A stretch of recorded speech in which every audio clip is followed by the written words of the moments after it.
Welcome, esteemed guests and viewers, to this crucial debate on a question that penetrates the very core of our future. Should artificial intelligence govern human societies? We are privileged to have with us three distinguished experts: Dr. Kenji Tanaka, a proponent of AI's potential in governance; Ms. Anya Sharma, who raises critical concerns about its impact on human rights; and Mr. Ben Carter, offering a pragmatic perspective on integration. The implications of this discussion are profound, shaping the trajectory of societal structures for generations to come. Let us begin. Thank you, Dr. Vance. I contend that artificial intelligence presents an unparalleled opportunity to revolutionize governance, ushering in an era of enhanced efficiency, data-informed policy, and a potential reduction in the biases that often plague human decision-making. Consider the complex policy landscapes we navigate.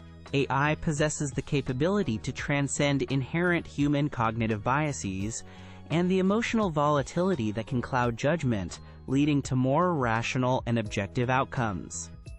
Furthermore, the potential for AI to optimize resource allocation and public service delivery is staggering. Imagine systems that can predict societal needs with remarkable accuracy, ensuring resources flow where they are most effective, thereby improving countless lives. I could also empower us to confront intractable global challenges, climate change mitigation strategies, pandemic response coordination, complex economic modeling with an analytical prowess that currently eludes us. Naturally, robust ethical safeguards and transparent operational frameworks are paramount. However, to dismiss AI governance wholesale would be to forsake a progressive leap, a chance to build more equitable and responsive systems for all humanity. Dr. Vance, while I acknowledge Dr. Tanaka's optimism, I must assert that ceding governance to artificial intelligence introduces existential threats to fundamental human autonomy, our cherished rights, and the very essence of democratic society. A primary concern is the quote, black box phenomenon.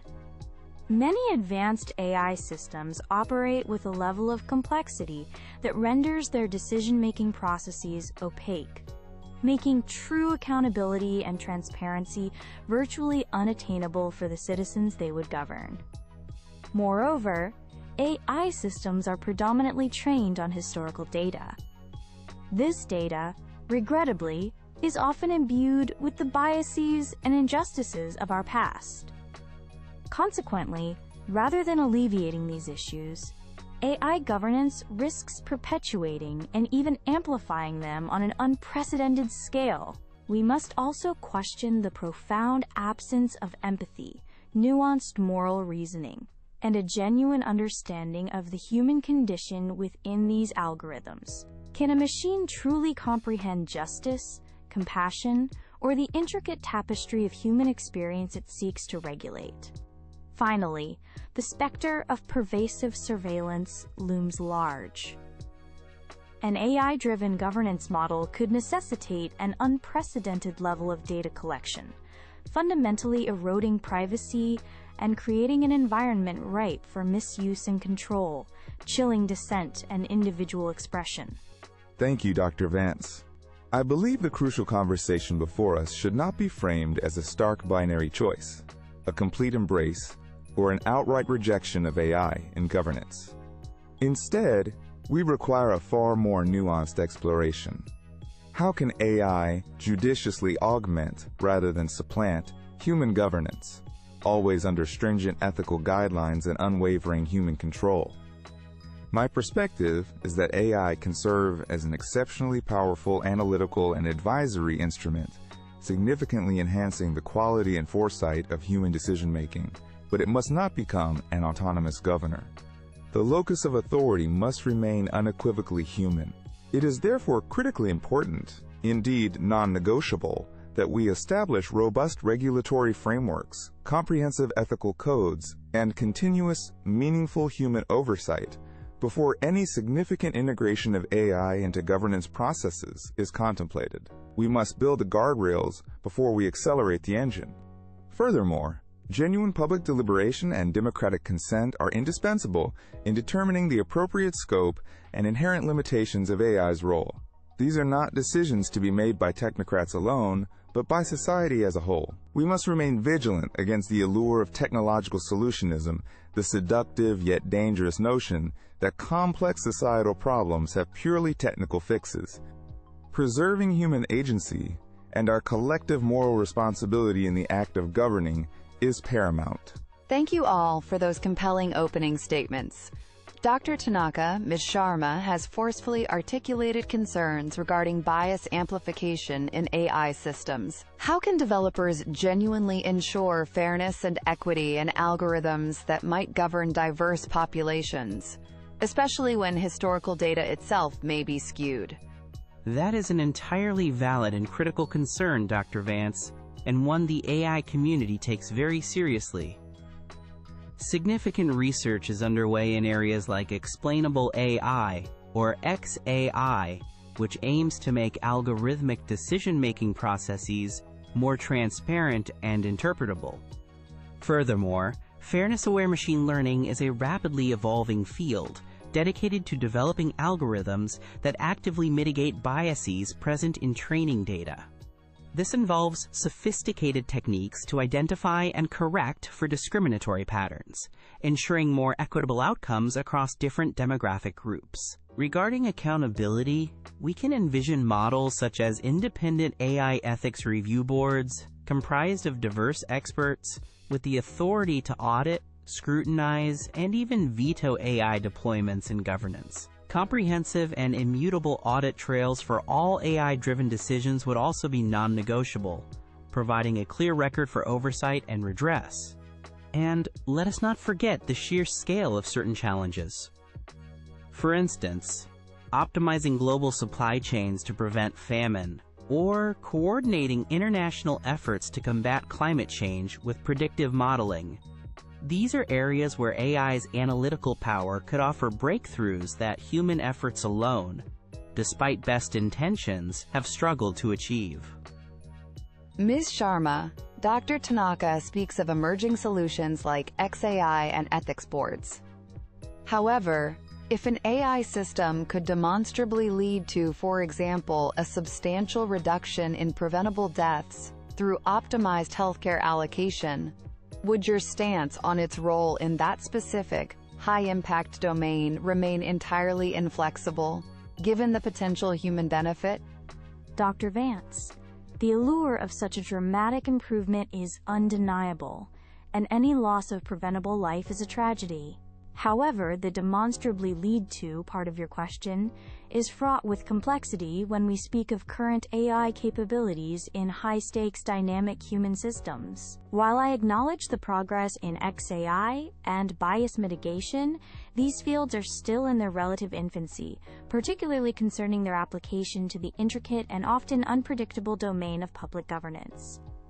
The risk of unforeseen consequences, of unknown unknowns in how these systems interact with complex social realities remains exceptionally high. Moreover, there's a fundamental philosophical and ethical quandary. Are we comfortable delegating life and death moral judgments or decisions with profound societal impact to machines irrespective of their proclaimed sophistication? Who is ultimately responsible when an algorithm, however well-intentioned, makes a catastrophic error with irreversible human consequences? The developer? The data? The machine itself? And on a practical level, how can meaningful human oversight be truly exercised if these AI systems become so complex or operate at such speeds that they preclude thorough, deliberative human review and intervention before critical decisions are enacted? We risk creating a system where humans are merely rubber-stamping machine outputs without genuine comprehension or control. Mr. Carter, you advocate for AI as a powerful tool, an assistant rather than a governor. But where, precisely, do you draw the line? At what point does a highly influential and complex AI advisory system begin to de facto govern, even if humans formally retain the final say? Is there not a risk of over-reliance an abdication of responsibility? That is the pivotal question, Dr. Vance, and it requires constant vigilance. The line is not static. It's a dynamic boundary that must be continuously negotiated and reinforced through robust governance structures and societal consensus. The key distinction lies in ultimate authority and accountability. To maintain AI as a tool, human in the loop, or, for more autonomous but still supervised systems, human on-the-loop architectures are non-negotiable. This means that at critical decision points, human judgment must be integral, not optional. The AI can propose, analyze, even predict, but the decision to act and the responsibility for that action must rest with accountable human agents. One way to explore this boundary cautiously is through well-designed pilot programs in specific, lower-risk governance areas. These programs should have clearly defined objectives, transparent performance metrics, explicit opt-out mechanisms for affected individuals, and sunset clauses if they fail to deliver demonstrable benefits or raise unforeseen ethical issues. Furthermore, we cannot ignore the international dimension. The development and deployment of AI in governance necessitate global cooperation to establish shared standards for safety, ethics, and interoperability. Without such cooperation, we risk a quote-unquote race to the bottom, where nations might deploy inadequately tested or ethically compromised AI systems in pursuit of perceived geopolitical or economic advantage, with potentially disastrous global ramifications. If I may interject, Mr. Carter's point about international standards is crucial. A collaborative approach could indeed foster innovation while mitigating risks. However, we must also be wary of stifling progress through overly prescriptive regulations that fail to adapt to the rapid pace of technological advancement. Agility in governance frameworks will be key. Agility is one thing, Dr. Tanaka, but a lack of fundamental, rights-based safeguards is another entirely. The speed of development cannot be an excuse to bypass essential ethical considerations. The potential for harm is simply too great. We need proactive, not just reactive, governance of AI itself. And this is precisely why public discourse is so vital. These are not merely technical questions, they are deeply societal and ethical ones. The public must be educated, engaged, and empowered to participate in shaping the future of AI and governance. Transparency in development and intent is the foundation of trust. In closing, I firmly believe that AI-augmented governance, approached with wisdom and foresight, offers a tangible path towards a more rational, equitable, and ultimately prosperous future for all. The potential to solve deeply entrenched societal problems and enhance human well-being is immense.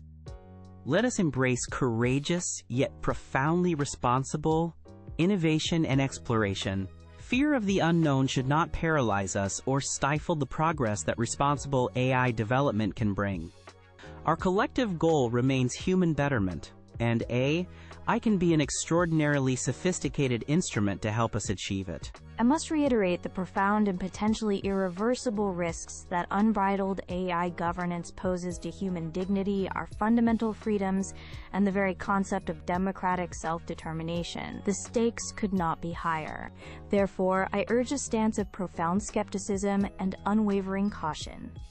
We must prioritize the protection of enduring human values above any purported gains in efficiency or computational power. True progress cannot come at the cost of our humanity. Let us unequivocally safeguard human agency as the ultimate, non-negotiable locus of governance, ensuring that technology serves humanity, and not the other way around. This debate underscores a critical truth. AI governance is not some inevitable, impending event that will simply happen to us. Rather, it represents a series of conscious choices that humanity must make, deliberately and thoughtfully. I advocate for a future where artificial intelligence serves human governance as an exceptionally powerful, ethically bound, and rigorously controlled tool, never its replacement. The emphasis must always be on augmentation, not abdication. The path forward requires continuous, critical public discourse, adaptive and robust regulation, and an unyielding commitment to human-centric principles. As we navigate this complex technological frontier, our choices today will define the societies of tomorrow. My sincere thanks to Dr. Tanaka, Ms. Sharma, and Mr. Carter for their insightful, challenging, and deeply thoughtful contributions to this vital discussion.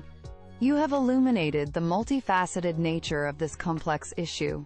We've heard compelling arguments highlighting the core tensions, the undeniable allure of AI-driven efficiency and problem-solving capacity versus the sanctity of human agency, democratic principles, and fundamental rights. It is the classic dialectic of progress versus peril. The potential for unprecedented advancement is juxtaposed with the risk of unintended, potentially deleterious, and perhaps irreversible consequences for our societies. I leave our audience with this critical question to ponder.